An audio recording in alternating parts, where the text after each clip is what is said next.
Hi guys, good morning. Andito tayo guys sa parisan ni Diwata dito sa may Pasay, sa may Roas Boulevard. At laking gulat ko guys nang makita ko guys ang kanyang parisan dito sa kanyang Paris Mami. Oo. Temporary pala guys, nagsara si Diwata. Kung makikita ninyo mga kaisarugman, ito po yung kanyang parisan. At may nakausap tayo guys na kamag-anak ni Diwata dito sa loob na temporary sarado muna siya guys. At yung mga nagtitinda dito guys sa loob ay mga kamag-anak ni Diwata. Sila daw muna ang nagpaparis mami. Pero hindi yung tulad ng dati na may mga sari-saring mga luto siya. May chicken joy, mayroong bagnet, mayroong mga iba't ibang lutong ulam na makikita guys ninyo dito sa loob. Pero ngayon guys, tingnan nyo guys oh. Hindi sa tayo guys ay nagbablog na ikasisira ng parisan ni Diwata. Ay tayo ay narito sa kanyang parisan. At kayo na guys ang bahalang maghusga kung yung sinasabi natin ay hindi totoo. Ayan, temporary guys. Nagsara muna si Diwata. Tingnan nyo guys. Dati-dati nung nakaraan ay galing tayo dito. Dito tayo nag-order. Ito yung kanyang pwesto. Dito nakalagay yung kanyang mga ulam. Pero ngayon guys, makikita nyo. Wala. Wala siyang tinda ngayon. At liban dun sa nakausap natin ay temporary daw muna nagsara si Diwata. At yung makikita ninyo na may kainan dito sa loob ay sa kamag-anak niya na siya muna ang nagtitinda pero yung ordinaryong parisan lang. Paris Mami, ayan.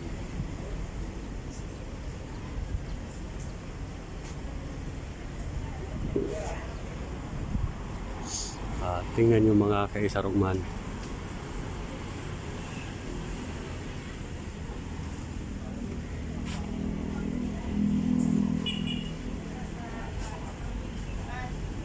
Ito yung sitwasyon dito guys sa loob ng parisan ni Diwata. At kanina ay may nadatnan tayo na kakain sana rito. At sila ay malayo pa raw sa ibang lugar. Sila po ay sumakay pa ng taxi. Nagtaxi sila na papunta rito para kumain lang sa parisan ni Diwata. Pero nagulat din sila guys sa kanilang nadatnan na temporary nagsara muna ang parisan ni Diwata. Wala muna siyang tinda ngayon. Siguro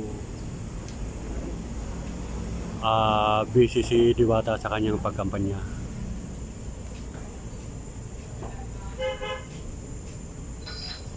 At ito yung mga kumakain guys na nakikita nyo. Ito yung ordinaryong parisan lang na nakalagay sa may naka-sidecar. Oo. Na may nakakabit na motor na pwede mong ilakaw o kaya ilipat-lipat. At ayun po yung sa dulo. Yan. Sa pinakadulong yun, yung may bubong na yun na sidecar na may motor. Ordinaryong parisan lang. Kaya ito yung mga kumakain lang na ilang katao lang dito sa loob. At nakausap ko yung kamag-anak ni Diwata na temporary. pinamigay muna yung kanyang parisan dito sa loob sa kamag-anak niya. Yung gustong magtinda ay pwede silang magpwesto dito sa loob.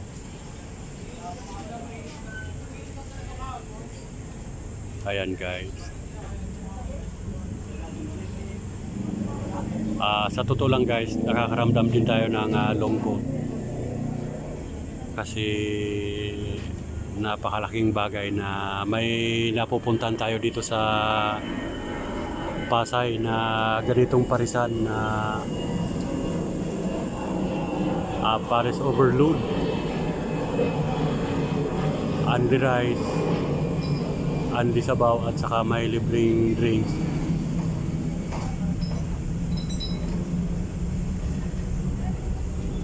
Namimiss din natin yung parisan ni Diwata. Sa totoo lang mga kaisaro.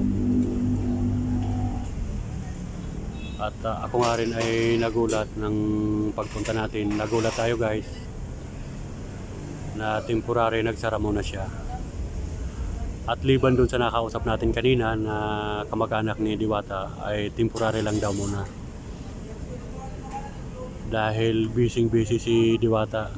Alam nyo naman guys, isa siya sa lumalaban sa Bindors Party List. Yan, tatlo sila dyan.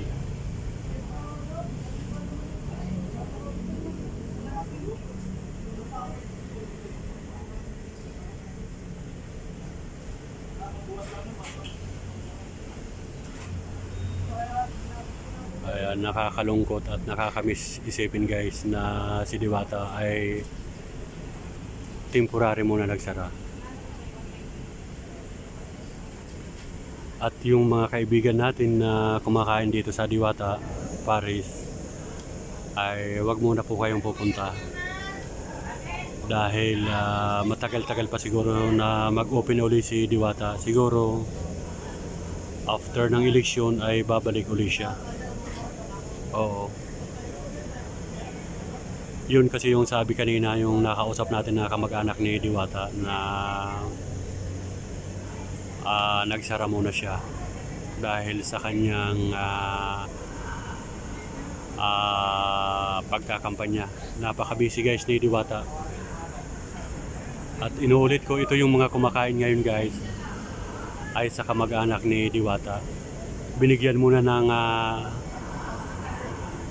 pahintulot yung mga kamag-anak niya na dito muna nagtitinda habang temporary ay nakasara muna siya.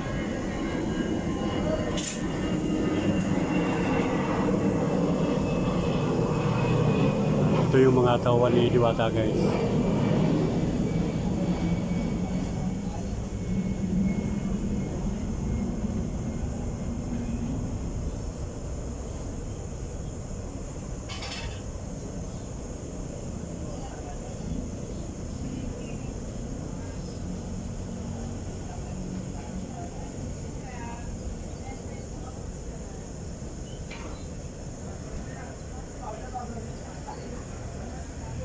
At sa labas, marami din guys na nagtitinda ng Paris Mami Overload. Ayan. Yung mga gustong kumain ay sa labas may pagkain naman, may parisan naman. At dito sa loob, may ordinaryong parisan din na katulad din sa labas. At yung nakikita nyo guys ng mga kumakain dito sa loob, sila po yung mga nag-o-order sa kamag-anak ni Diwata na parisan. Paris Mami. Ayan.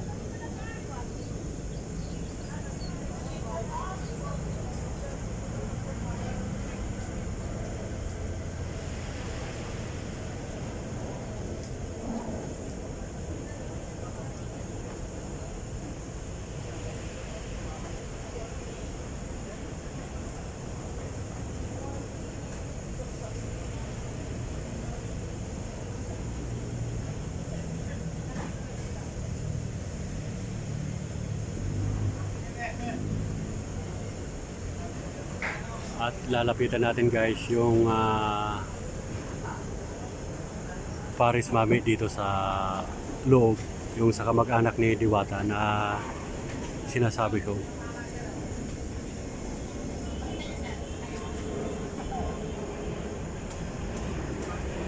Kailan uli magbubukas si Diwata?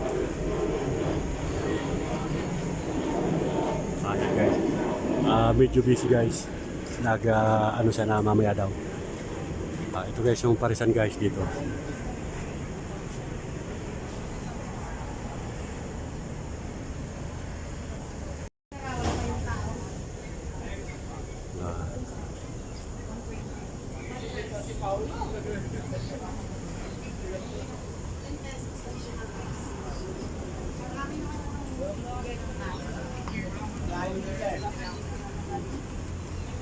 Ito guys yung sinasabi ko sa inyo mga kaisarog. Ito.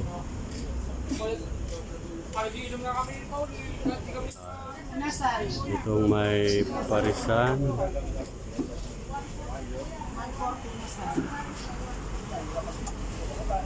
Ayan, kanyang parisan.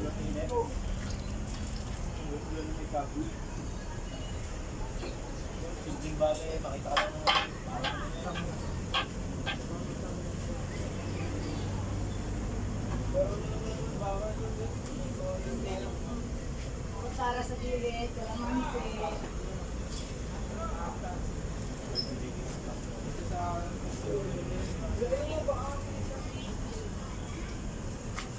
Nasal sir, 140.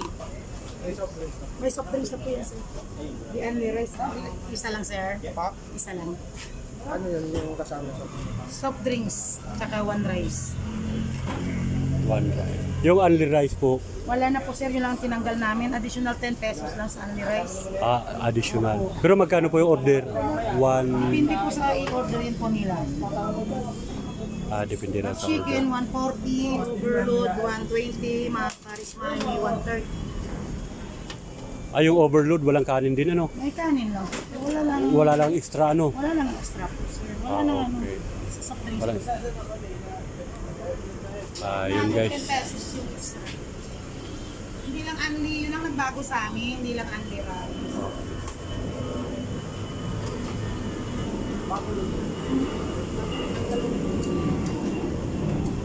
Nagawa kami sir. Diyan magkano rin dyan? 140 sir. 140. One rice, one soft drinks. One rice. Pwede? Only sabaw. Okay. Yan guys, maninibago kayo guys. Nakakapanibago na temporary sarado si Diwata. Sa gilid po sir lahat.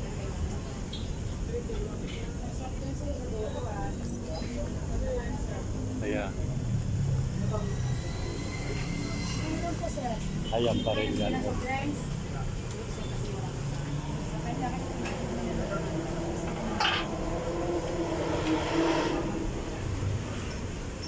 Bigay mo na kami soft drinks niyan. Okay.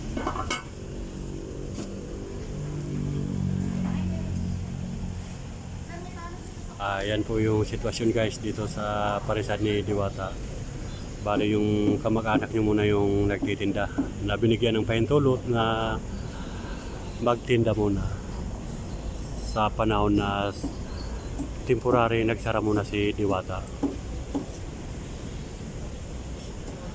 Siguro malay natin after election. Kain tayo guys. Kumain pa rin tayo guys dito sa kamag-anak sa parisan ni Diwata dito sa loob sa kanyang pisto.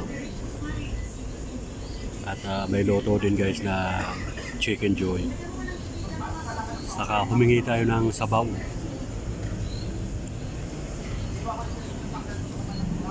May libreng soft drinks din mga kaisarog.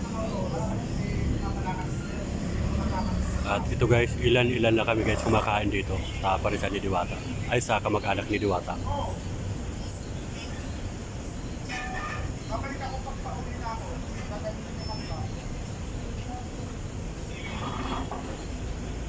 Kain muna tayo mga kaisarog. Kain muna tayo ng lunch.